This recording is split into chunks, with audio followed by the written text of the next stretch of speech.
예, 오늘은 고난 복음의 통로라는 제목을 가지고 함께 말씀을 듣도록 하겠습니다. 저희 이웃에 있는 교회에 아주 유명한 유튜버 권사님이 계세요. 요리 유튜버신데 구독자가 148만 명. 엄청 유명하시더라고요. 우연히 이제 함께 식사를 하게 됐는데 그 식당 사장님이 바로 알아보실 정도로 굉장히 유명하신 분이십니다. 저도 유튜브를 검색을 해서 음식을 하곤 합니다. 아주 간단한 요리만 하다가 처음으로 유튜브를 보고 이제 요리를 했을 때 굉장히 즐거움이 있었습니다. 새로운 것을 해냈다라는 즐거움뿐만 아니라 바로 눈에 보이는 성과가 있었기 때문입니다. 근데 한번 말씀드린 적이 있지만 목회라는 것은 요리와 달리 시키는 대로 한다고 해서 노력한다고 해서 그것에 비례해서 성과가 나타나는 것이 아닙니다. 목회는 내가 애써 노력한다고 해도 또 내 능력으로도 되는 것이 아니다라는 생각이 듭니다. 물론 이제 최선을 다해 정직하고 성실하게 저에게 맡겨진 일들을 해야 하겠지만 그럼에도 내 노력에 걸맞는 성과를 추구하는 것은 바른 목회라고 할 수 없을 것 같아요. 왜냐하면 목회는 교회를 세우는 것인데 그 교회의 주인은 하나님이시기 때문입니다. 사람의 능력이 아니라 하나님의 일하심으로 서야 하는 것이 교회입니다. 그러나 이 목사들은 사람이니까요. 눈에 보이는 성과를 내려고 애를 씁니다. 성도들의 숫자, 헌금 액수, 교회의 크기에 신경을 쓰고 그것을 자신의 신실함이나 수고의 증거로 생각하는 경우들이 많습니다. 그리고 눈에 보이는 것으로 인해서 수고에 대한 위로와 기쁨을 얻습니다. 또 교인들도 그렇게 쉽게 생각을 합니다. 큰 교회 목사님은 더 큰 능력의 종이다. 또 더 특출난 신앙과 믿음과 능력을 가지신 분이다. 그래서 그런 그 특출남의 결과로 교회가 이렇게 성장했다라고 생각을 합니다. 그래서 큰 교회에 가면 훌륭한 목사의 설교와 기도와 섬김을 받을 수 있을 것이다 라고 기대하기도 합니다. 그런 기준으로 보면 저처럼 작은 교회 목사들은 능력도 없고 신실하지 못한 목사예요. 저에게는 위로나 기쁨이 될 만한 눈에 보이는 성과가 없습니다. 근데 그런 저에게 위로와 기쁨이 있다라면 그것은 여러분이에요. 여러분의 신앙이 성숙하는 것을 보면서 제가 위로와 기쁨을 얻습니다. 그리고 또 한 가지, 여러분이 저를 존중해주고 또 신뢰해주는 모습을 통해서도 위로와 기쁨을 얻습니다. 근데 만약에 저처럼 작은교회 목사가 눈에 보이는 성과도 없는 데다가 거기다가 더하여서 여러분의 신앙도 잘하지 않고 여러분이 저를 사랑하지도 존중하지도 않는다면 제가 얼마나 힘들고 괴로울까요? 오늘 편지 속에 바울과 고린도 교인들은 각각의 어려움 속에 있었습니다. 이 고린도 교회는 어떤 교회냐면 바울이 전도하여 세운 교회였어요. 바울이 개척하여 세운 교회였습니다. 바울은 고린도라는 도시에 가서 고린도가 이제 그리스 지역에 지금의 그리스 지역에 있는 도시인데요. 그리스 무슨 반도 그리스가 있는 그 반도에 있는 도시인데요. 바울이 고린도에 가서 1년 6개월 동안 있으면서 그들에게 최선을 다해서 복음을 전했어요. 바울은 그 복음을 전하는 데 있어서 위협과 공격을 당하면서까지도 복음을 전했습니다. 사도행전 18장 9절에 보면 이제 그 바울의 고린도 교회에서 행한 전도의 이야기가 나오는데 거기에 보면 고린도에서 환상 중에 그 예수님께서 바울에게 나타나셔서 이렇게 말씀을 하십니다. 무서워하지 말아라. 잠자코 있지 말고 끊임없이 말하여라. 내가 너와 함께 있으니 아무도 너에게 손을 대어 해하지 못할 것이다. 이 도시에는 나의 백성이 많다. 이렇게 말씀을 하세요. 그러니까 이 말씀을 들으면 누군가 바울을 해하려고 하고 있었어요. 누군가 바울을 두려움에 빠지게 만들고 있었습니다. 그러니까 바울이 두려워할 만한 어떤 상황 속에 있었고 복음을 전도하는 데 있어서 그리고 그것은 육체적인 공격을 포함한 그런 행위들이었습니다. 고린도 교회는 그런 바울의 수고 속에서 세워진 교회였어요. 육체적인 위협을 당하면서까지도 두려움 속에서도 포기하지 않고 복음을 전하여서 세운 그런 수고 끝에 세워진 교회였습니다. 그래서 바울에게 고린도 교회는 어떤 수고에서 낳은 영적 자녀와 같았습니다. 영적 자녀와 같은 그런 사랑하는 사람들이었어요. 근데 바울이 고린도후서에서 그런 교인들에게 배신감을 느끼고 있었습니다. 고린도 교인들이 다른 지도자들, 바울이 아닌 다른 지도자들의 말에 휩쓸려서 바울의 권위를 의심하고 바울의 말들을 의심했기 때문이에요. 바울의 반대자들은 고린도 교인들에게 바울을 모함했고, 바울이 사랑하던 이들은 그 모함에 넘어가서 바울을 배신하려 하고 있습니다. 이 사도행전에 보면 바울은 회심한 이후에, 부활하신 예수님을 만나고 그가 삶을 돌이킨 이후에 늘 공격과 위협을 당했습니다. 특히 바울은 아시아에서의 사건을 고린도후서 우리가 읽은 그 고린도후서에 기록을 하고 있는데, 구체적으로 무슨 사건인지는 알 수 없지만 그는 아시아에서 환난을 당해서 살 희망을 잃을 지경에까지 이르렀었다라고 고백을 합니다. 살 희망을 잃을 지경에까지 굉장히 극심한 어떤 위협과 고난이 있었던 것 같아요. 근데 그럴 때에도 바울은 고린도 교인들로 인해서 위로를 얻었습니다. 이 고린도 교회는 하나님이 바울을 통해 일하신다는 증거였습니다. 그리고 바울이 지금까지 위협과 고난을 견디는 그 수고들이, 지금까지 행했던 그 수고들이 헛되지 않았다라는 증거요 소망이었습니다. 바울에게 뭐가 있었습니까? 바울에게 무슨 큰 교회가 있었던 것도 아니고, 바울에게 무슨 대단한 어떤 눈에 보이는 어떤 그 부귀영화가 있었던 것도 아니고, 늘 순회하면서 다녔기 때문에 자기 교회도 없었어요. 그죠? 그런 바울에게 고린도 교회가 잘 성장하고 있는, 고린도 교회뿐만 아니라 여러 교회들이 있었지만 고린도 교회가 잘 성장하고 있는 것은 그의 수고가 헛되지 않았다라는 증거였어요. 하나님이 그와 함께 하신다라는 증거였어요. 근데 그런 고린도 교회 교인들이 바울을 의심하기 시작한 거예요. 굉장히 힘들었겠죠. 근데 바울뿐만 아니라 고린도 교인들도 어려움과 혼란 속에 있었습니다. 고린도는 아까 말씀드렸다시피 그리스 지역에 있는 로마의 도시였어요. 로마의 도시. 그리고 중요한 항구 도시였습니다.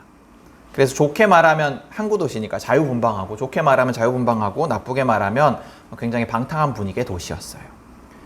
그리고 이방 지역이었기 때문에, 팔레스타인에 있는 도시가 아니고 이방 지역의 도시였기 때문에 당연하게 이방 신들을 위한 그 신전들이 많은 도시였습니다.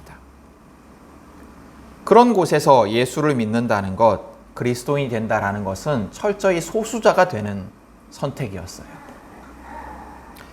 지금도 그렇지만 소수자는 차별받기 쉽습니다.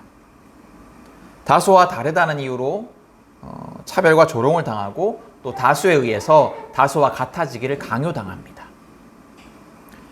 복음을 듣고 믿음으로 반응했지만 그 믿음을 유지하는 것이 쉽지 않은 일이었어요.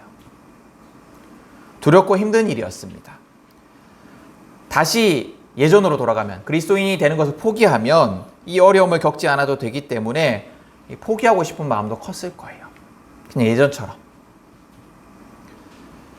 그렇기 때문에 지금의 이 차별과 손해를 감당하면서 그리스도인으로서 살아가고자 하는 그 용기, 살아갈 수 있는 그 용기가 고린도 교인들에게는 필요했습니다.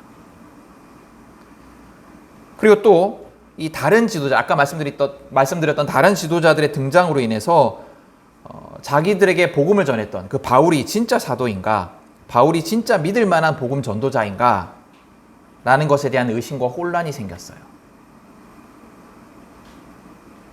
여러분이 제가 이단이라고 의심하기 시작하면 얼마나 힘들겠습니까? 지금까지 계속 몇 년을 함께 예배하고 말씀을 듣고 했는데 갑자기 누가 와서 이단이라 그러는 거예요. 엄청 혼란스럽겠죠? 그것은 곧 그들이 들은 복음이 진짜인가 하는 문제와도 연결이 됐어요. 바울이 만약에 잘못된 사도라면, 바울이 만약에 진정한 사도가 아니라면 그가 말했던 복음은 또 진짜인가? 그가 말했던 예수는 진짜인가? 이런 문제와도 연결됐을 거예요. 바울이 잘못된 지도자라면 그가 말하는 것을 믿고 따르면 잘못된 진리를 따르는 것이 될 것이고, 잘못된 진리를 위해서 자신들이 어떤 위협과 손해와 차별을 당하는 것은 어리석은 일이었어요. 굉장히 혼란스러웠습니다. 무엇이 옳고 그른지 머리가 아팠어요. 그런 상황 속에서 바울은 하나님이 자신에게 주신 빛을 증거합니다. 하나님은 바울에게 예수 안에 있는 생명의 빛을 주셨습니다. 이 빛은 창조주가 주시는 빛이었습니다. 세상에 생명을 주신 창조주, 생명을 만드신 창조주께서 새 창조의 빛, 생명의 빛, 모든 고통과 고난과 위협과 두려움의 결론인 죽음, 그 죽음보다 더 큰 생명의 빛, 그 죽음을 능히 이기는 생명의 빛을 고난 중에 있는, 생명의 위협을 당하기까지 했던 그 바울에게 주셨습니다. 여러분, 창조주 하나님은 예수님을 죽음에서 생명으로 옮기셨어요. 죽음이 예수를 영원히 집어삼키지 못하도록 죽음을 이기시고 영원한 생명으로 예수를 이끌어내셨습니다. 그리고 부활의 예수 안에서 증거된 하나님은 모든 그리스도인들도, 모든 믿는 자들도 예수님처럼 죽음에서 생명으로 건져내십니다. 그 생명의 하나님, 그 모든 이들을 구원하시는 하나님, 그 하나님이 바울에게 빛을 주셨어요. 그래서 바울은 어떠한 고난 중에서도 생명의 예수와 언제나 함께 할 수 있었습니다. 죽음의 위협 속에서도, 살 희망이 없는 상황 속에서도 부활의 예수님께서 바울과 함께 하셔서 그를 구원해 내셨습니다. 바울은 그것을 경험한 사람이었어요. 그리고 지금도 경험하고 있는 사람이었어요. 이 부활의 예수님이 배신과 낙심 속에 있는 바울을 위로하십니다. 죽음과 같은 고통 속에 있는 바울을 다시 살리십니다. 바울의 사역은 늘 힘들었어요. 생명의 위협은 일상이었습니다. 돌에 맞아 죽을 뻔하기도 하고, 성 밖에 버려지기도 하고, 사형 선고를 당해서 언제 죽을지 모르는 위협 속에 있기도 하고, 바울의 사역은 늘 힘들었어요. 그 중에 바울은 낙심하기도 했습니다. 그러나 결국은 무너지지 않았습니다. 그 모든 위협들 가운데 은혜를 경험했고, 그 모든 어려움들 가운데 승리를 경험했어요. 왜냐? 예수님께서 그와 함께 하셨기 때문입니다. 바울은 고통 속에서 생명의 예수님을 경험합니다. 바울은 이 경험을, 자기가 겪었던 이 경험을 오늘 편지를 통해서 고린도 교인들에게 알립니다. 고린도 교인들이 그리스도인으로서 겪어야 할 두려움과 혼란과 의심에 공감하면서 그들에게 용기를 주고 확신을 줍니다.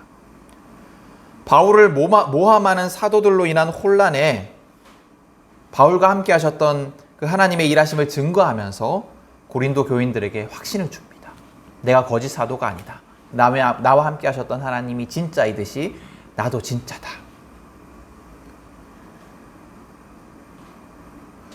이 편지 속에 하나님에 대한 고백은 고린도 교인들에게 용기와 확신을 줬을 거예요. 우리가 알고 있는 그 바울 사도가 진짜구나. 또 바울 사도가 고난과 고통 속에서 하나님께서 그렇게 일하셨구나. 그렇다면 나의 삶에도 그렇게 일하시겠구나. 그래서 그들을 다시 복음 안에서 바로 서게 했을 겁니다. 그들이 넘어지지 않도록, 복음 위에 확신을 가지고 바로 설 수 있도록 생명 안에 거하도록 했을 거예요.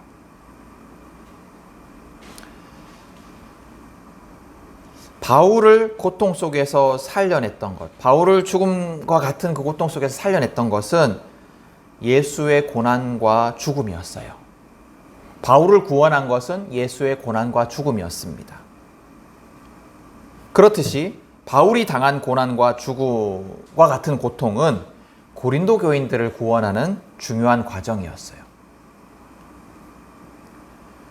왜냐하면 예수의 고난과 죽음을 통해서 죄와 죽음과 어둠을 능히 이기시는 하나님의 부활의 능력이 드러났듯이 바울의 고난과 고통 속에 바울의 약함을 능히 강함으로 채우시는 생명의 하나님의 능력이 나타났기 때문입니다. 고린도 교인들은 바울의 약함에 강함으로 가득 채우시는 하나님의 그 일하심의 역사를 들으면서 그 하나님이 자신들의 고난과 두려움도 내버려 두지 않으시고 생명으로 가득 채우실 것을 확신했을 겁니다. 여러분, 우리가 그리스도인으로서 살아가려고 하면, 우리가 예수를 믿는 자로서 제대로 살아가려고 하면 우리에게는 겪어야 할 고난들이 있습니다. 그냥 모든 인간들 인생사에 있는 보편적인 고난과 어려움이 아니라 그리스도인이기 때문에 겪어야 하는 고난들이 있어요. 그리스도인이기 때문에 얻을 수 있는 기쁨과 또 영광이 있지만 그리스도인이기 때문에 겪어야 할 고난들이 있습니다. 그리스도인들은 예수를 믿고 따르는 예수님의 제자이기 때문에 예수님이 그러셨던 것처럼 반드시 십자가의 길을 걸어야 합니다. 반드시 고난의 길을 걸어야 합니다. 우리가 예수님의 제자라고 하면서 예수님의 영광만을 취할 수는 없어요. 예수님의 제자들은 반드시 십자가의 길을 걸어야 돼요. 그래서 예수님께서 자기 십자가를 지고 따라오라 말씀하지 않으셨습니까? 그래서 우리는 예수님처럼 조롱과 모함과 억울함이 가득한 길을 걸어야 합니다. 그러나 그 길에는 반드시 예수님이 그러셨던 것처럼 하나님의 보좌에 함께하는 놀라운 영광이 있습니다. 그 길을 걷는 자들은 놀라운 영광을 지금 여기에서도 누리고 또 마지막 때에는 더 영화롭게 누릴 것입니다. 그래서 그리스도인의 삶은 그리스도인이기 때문에 겪는 고난과 영광이 반복되는 삶입니다. 그래서 여러분, 우리는 이런 말씀 앞에서 질문해 봐야 됩니다. 우리는 오늘 바울처럼 그리스도인으로서 살고 있는가? 아니면 우리는 오늘 고린도 교인들처럼 그리스도인으로서 살기를 주저하고 있는가? 그리스도인으로서 사는 삶에는 낙심이 있어요. 변화없는 자신에 대한 실망 때문에 지칠 수도 있습니다. 말씀을 듣고 변화를 바라지만 내 삶이 쉽게 변하지 않습니다. 여전히 내 삶은 예전과 같이 하나님을 신뢰하지 못합니다. 말로는 하나님을 믿는다 하지만 내 삶을 보면, 내 행동을 보면 내가 고백했던 그 말이 진실인지 아닌지 알 수 있어요. 불안해하고 하나님을 신뢰하기보다는 내가 어떻게든 해보려고 합니다. 또 내 욕망을 버리지 못합니다. 그래서 우리가 욕망과 신앙 사이, 욕망과 믿음 사이, 욕망과 하나님 사이를 왔다 갔다 합니다.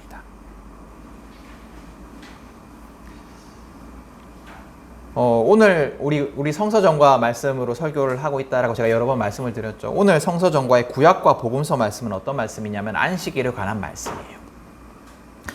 하나님은 엿새 동안 모든 일에 힘써 일하라고 말씀하시고, 그리고 일곱째 날은 가족과 가축과 너를 위해서 수고하는 종들까지 다 쉬게 하라고 말씀을 하십니다. 그리고 이제 무슨 말씀을 하시냐 하면 이렇게 말씀을 하세요. 너는 기억하여라. 너희가 이집트 땅에서 종살이하고 있을 때 주 너희의 하나님이 강한 손과 편팔로 너희를 거기에서 이끌어내었으므로, 그러므로 주 너희의 하나님이 너에게 안식일을 지키라고 명한다. 하나님이 안식일을 지키라고 명하는 이유, 그것은 뭐냐면 하나님이 너희를 구원하였기 때문이다. 하나님이 너희를 구원하였기 때문이다 라고 말씀을 하시는 거예요. 그래서 무슨 말씀이냐면 이것은 안식일을 지키는 것이 단순히 그냥 하루 쉬는 것이 아니라 또 여러 가지 의미들이 있겠지만 그 중에 또 중요한 것은 뭐냐면 구원의 하나님, 나를 책임지시는 하나님, 나를 인도하시는 하나님, 이집트에서, 그 강력한 이집트에서 이스라엘 백성들을 구원하셨던 그 하나님, 그 하나님이, 나를 구원하시는 그 하나님이 나를 언제나 책임지신다라는 그 사실을 신뢰하라는 거예요. 그래서 안식일날 쉬는 것은, 안식일날 아무것도 안 하는 것은 나를 책임지시는 하나님을 철저히 신뢰하는 행위라는 거예요. 그래서 여러분, 우리는 이제 안식일을 주일로 지키는데 주일 하루 쉬는 것이 중요한 것이 아니에요. 주일 하루 그냥 예배 드리고 직장에 나가지 않는 것, 뭐 가게 문을 닫는 것, 그것이 중요한 것이 아니에요. 그것이 중요한 것이 아니라 안식일에 아무것도 하지 않으면서 나의 삶을 책임지시는 하나님을 온전히 신뢰하라는 거예요. 또 그리스도인에게는 고난도 있습니다. 사랑과 섬김을 실천하면서 살면 다른 사람들에게 이용당하기도 하고 조롱당하기도 합니다. 그로 인해서 속상하기도 합니다. 또 나에게 악하게 다가오는 사람들, 그 악을 악으로 갚지 못해서 분통이 터지기도 하고, 또 악으로 갚았다가 내가 그래도 되나 하는 죄책감에 시달리기도 합니다. 그리스도인으로 살기 때문에, 다른 사람들과 다른 삶을 살기 때문에 이유 없이 곧 공격을 당하기도 합니다.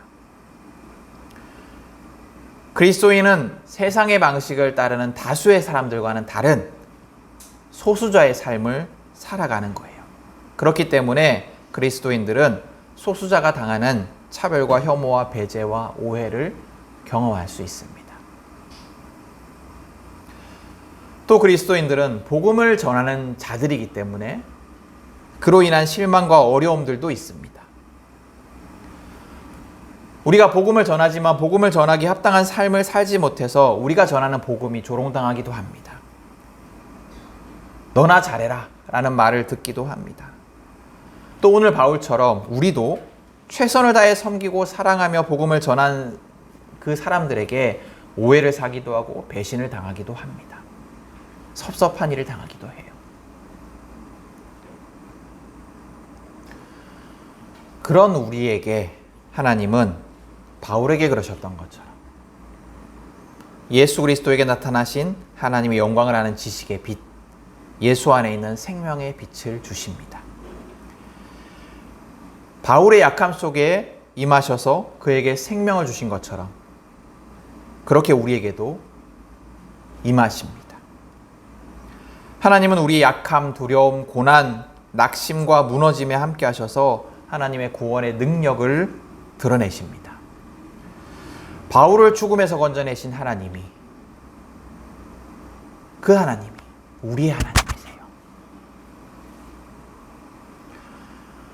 여러분, 생명의 예수님이 저와 여러분과 같은 그리스도인에게 함께 하시기에, 그렇기 때문에 우리 그리스도인들은 두려움과 약함과 실패와 좌절이 부정적인 것만은 아닙니다.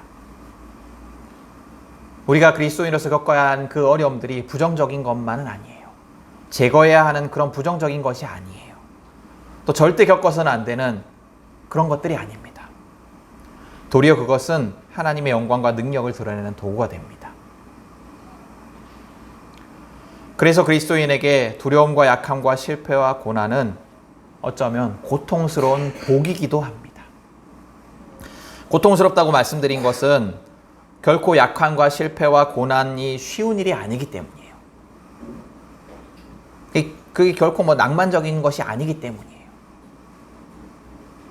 정말로 힘든 일이기 때문에 고통스럽다라고 말씀을 드렸어요. 그러나 그것은 고통으로 끝나지 않아요. 복의 통로가 됩니다. 놀라운 영광과 복을 경험하게 합니다.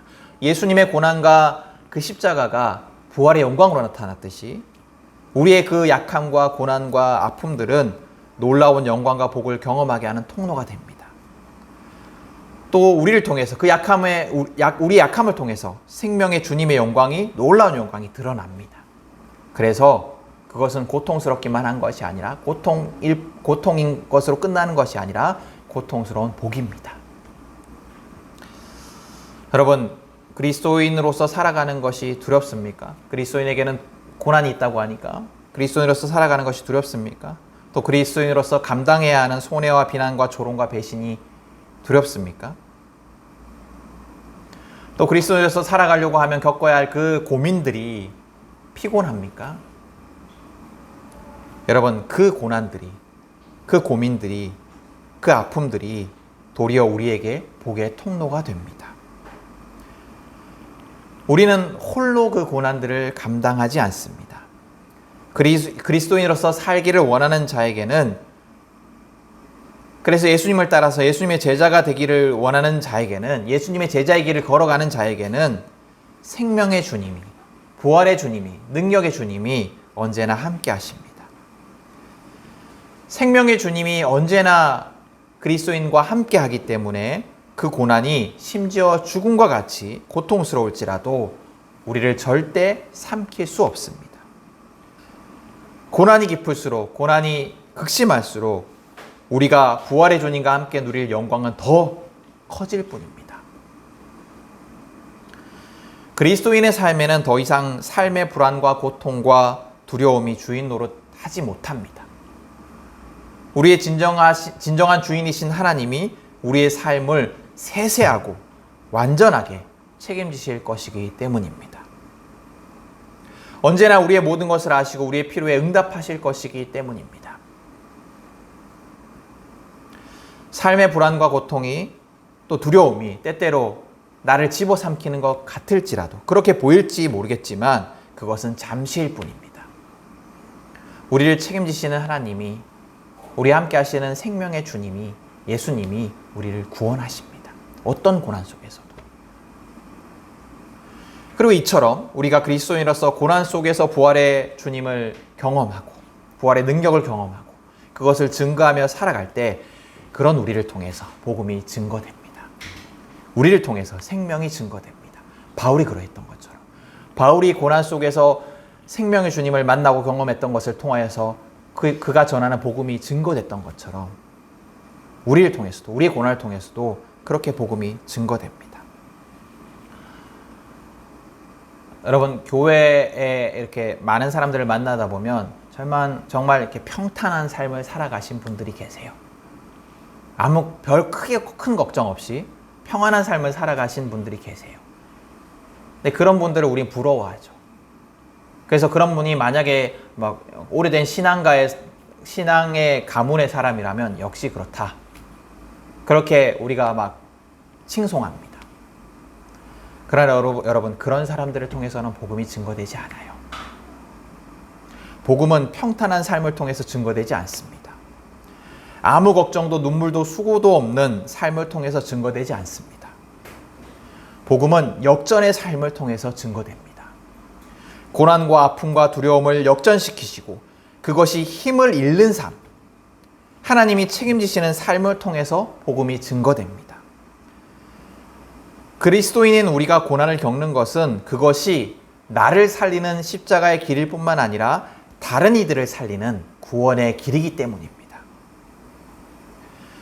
바울이 겪는 고난이 고린도 교인들에게 용기를 주고 살리는 도구가 되었듯이 우리가 고난을 겪는다면 그 고난은 우리의 가족과 자녀와 이웃을 살리는 도구가 될 것입니다. 그러므로 여러분 그리스도인으로서 겪는 고난을 두려워하지 마십시오.